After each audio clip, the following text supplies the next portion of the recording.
Assalamualaikum warahmatullahi wabarakatuh. Saya Siti Ramzia dari SMA Negeri 1 Banjarmargo yang kali ini akan mengimbaskan tentang asesmen kompetensi minimum dari hasil saya belajar bersama dengan guru belajar. Asesmen kompetensi minimum muncul melihat karena hasil PISA tahun 2018 yang menunjukkan bahwa 70% kemampuan siswa kita untuk readingnya masih rendah dan 71% untuk matematiknya rendah, juga 60% kemampuan sainsnya masih dikatakan rendah.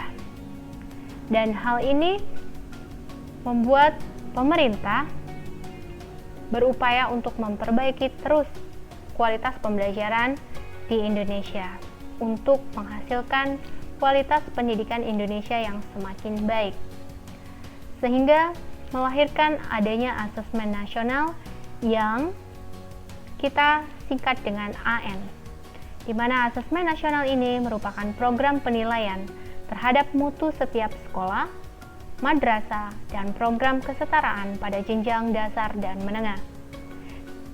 Dengan harapan asesmen nasional ini bermanfaat sebagai potret kualitas pembelajaran kita dan menjadi umpan balik peningkatan kualitas pembelajaran kita, serta menjadi dasar untuk penyusunan program peningkatan kualitas pembelajaran. Dengan tujuan asesmen nasional ini dapat menghasilkan informasi akurat untuk memperbaiki kualitas belajar mengajar kita di kelas, yang nantinya akan meningkatkan hasil belajar siswa.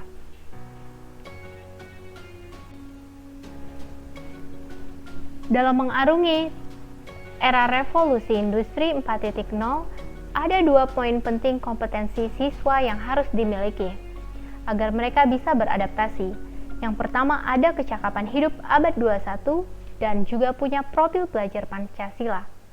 Kedua kompetensi ini dapat terukur melalui asesmen nasional. Asesmen nasional terdiri dari 3. Yang pertama, asesmen kompetensi minimum. Yang kedua, survei karakter. Yang ketiga, survei lingkungan belajar. Asesmen kompetensi minimum akan melihat tentang kemampuan literasi dan juga numerasi siswa. Sementara survei karakter bertujuan untuk melihat karakter-karakter yang muara akhirnya pada pembentukan profil pelajar Pancasila. Ada beriman dan bertakwa, berakhlak mulia, berkebinekaan global, gotong royong, bernalar kritis, mandiri, dan kreatif.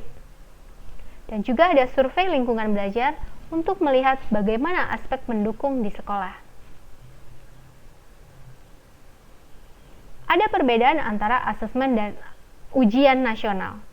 Jika asesmen nasional bertujuan untuk mengevaluasi mutu terkait sistem satuan pendidikan terkait dengan mutu di sekolah kita, sementara ujian nasional adalah untuk mengevaluasi capaian hasil belajar siswa secara individu. Jenjang penilaian untuk asesmen nasional meliputi dari SD, SMP, SMA, SMK, dan program kesetaraan jenjang Dikdasmen. Sementara untuk ujian nasional, jenjang penilaiannya hanya untuk SMP, MTS, SMA, MA, dan SMK.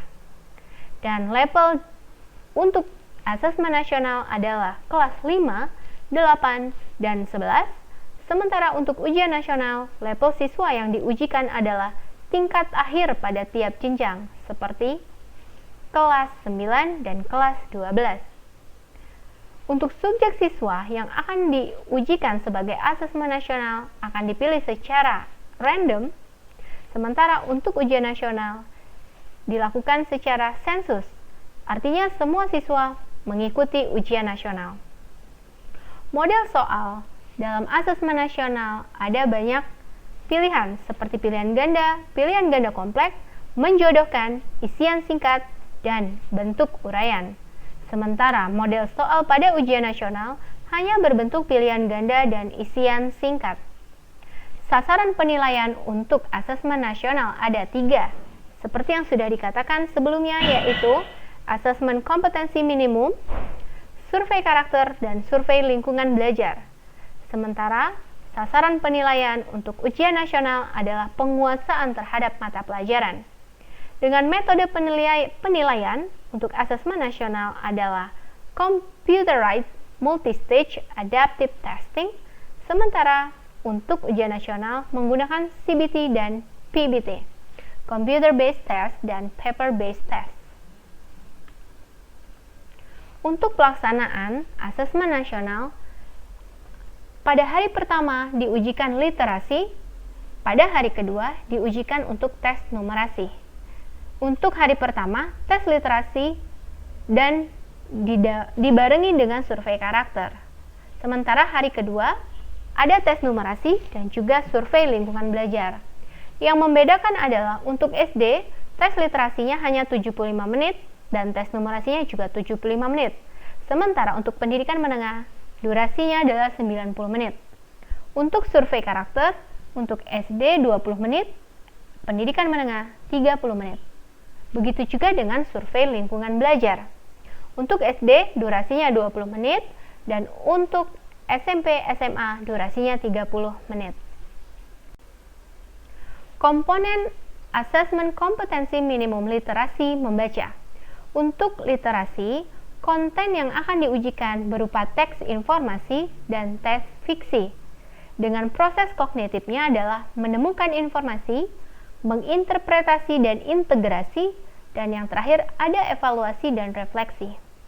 Sementara untuk konteks yang diujikan meliputi konteks personal, sosial budaya, dan saintifik. Sementara komponen dalam asesmen kompetensi minimum numerasi, kontennya adalah bilangan, pengukuran dan geometri, data dan ketidakpastian, dan terakhir adalah aljabar, dengan proses kognitif, pemahaman, penerapan, dan penalaran. Konteks yang diujikan juga sama seperti literasi, yaitu mencakup personal, sosial budaya, dan saintifik. Lantas, apa kegunaan AKM ini setelah siswa kita diujikan atau diikutkan untuk mengikuti AKM? Tindak lanjutnya adalah kita akan dipetakan sekolah kita tentang kemampuan literasi yang terbagi menjadi 4 kelompok. Ada perlu intervensi khusus, ada kelompok dasar, ada cakap, dan ada kelompok mahir.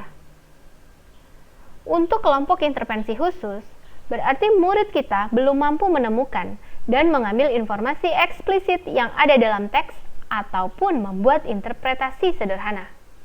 Untuk kelompok dasar, murid berarti mampu menemukan dan mengambil informasi eksplisit yang ada dalam teks serta membuat interpretasi sederhana. Sementara untuk kelompok cakap, murid mampu membuat interpretasi dan informasi implisit yang ada dalam teks, mampu membuat simpulan dari hasil integrasi beberapa informasi dalam suatu teks. Untuk kelompok mahir, berarti murid mampu mengintegrasikan beberapa informasi lintas teks, mengevaluasi isi, kualitas, cara penulisan suatu teks, dan bersikap reflektif terhadap isi teks. Begitu juga dengan kelompok numerasi. Dikatakan kelompok yang perlu intervensi khusus apabila murid hanya mampu memiliki pengetahuan matematika yang terbatas. Murid mampu menunjukkan penguasaan konsep yang parsial dan keterampilan komputasi yang berbeda. Untuk kelompok dasar, murid memiliki keterampilan dasar matematika terkait dengan komputasi dasar dalam bentuk persamaan langsung, konsep dasar terkait geometri dan statistika, serta menyelesaikan masalah matematika sederhana yang sifatnya rutin. Untuk kelompok cakap, murid mampu mengaplikasikan pengetahuan matematika yang dimiliki dalam konteks yang lebih beragam. Sementara untuk kelompok mahir, berarti murid mampu bernalar untuk menyelesaikan masalah kompleks serta non-rutin berdasarkan konsep matematika yang dimilikinya. Dengan demikian, asesmen kompetensi minimum dapat mengubah paradigma kita bahwa pembelajaran berbasis konten kita berusaha mengubahnya menjadi pembelajaran berbasis kompetensi, yang mana karakteristik utama dari pembelajaran berbasis kompetensi ini adalah berfokus pada tingkat penguasaan. Artinya, pembelajaran yang kita lakukan sesuai dengan tahap penguasaan hingga tuntas. Sebelum akhirnya siswa tersebut mampu melanjutkan pada tahap penguasaan kompetensi berikutnya.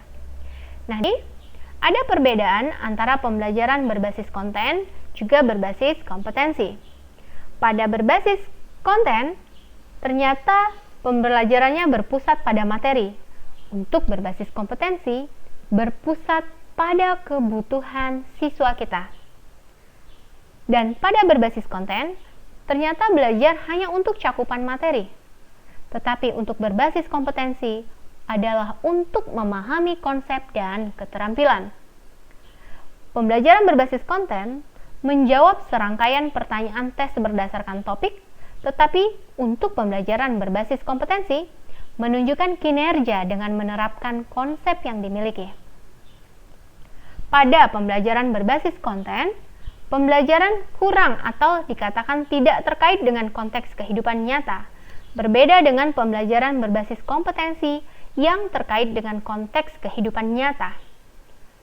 Orientasi pada nilai akhir untuk berbasis konten, sementara untuk berbasis kompetensi berorientasi pada proses dan penguasaan kompetensi. Nah, itu tadi adalah pengimbasan saya tentang asesmen kompetensi minimum. Bagaimana pendidik di Indonesia? Sudah siap ya? Kita berupaya untuk memperbaiki kualitas pembelajaran kita di kelas, agar kita mampu menyiapkan peserta didik kita agar bisa memiliki kompetensi untuk bisa adaptasi kecakapan kompetensi di abad 21 dan juga dengan profil pelajar Pancasila. Mudah-mudahan dari apa yang sudah sampaikan, kita sama-sama belajar untuk menyiapkan pembelajaran yang berdiferensiasi, pembelajaran yang mengantarkan peserta didik kita untuk mendapatkan pemahaman yang lebih sesuai dengan kebutuhannya, sesuai dengan kesiapan belajarnya, sesuai dengan minat dan bakatnya. Terima kasih.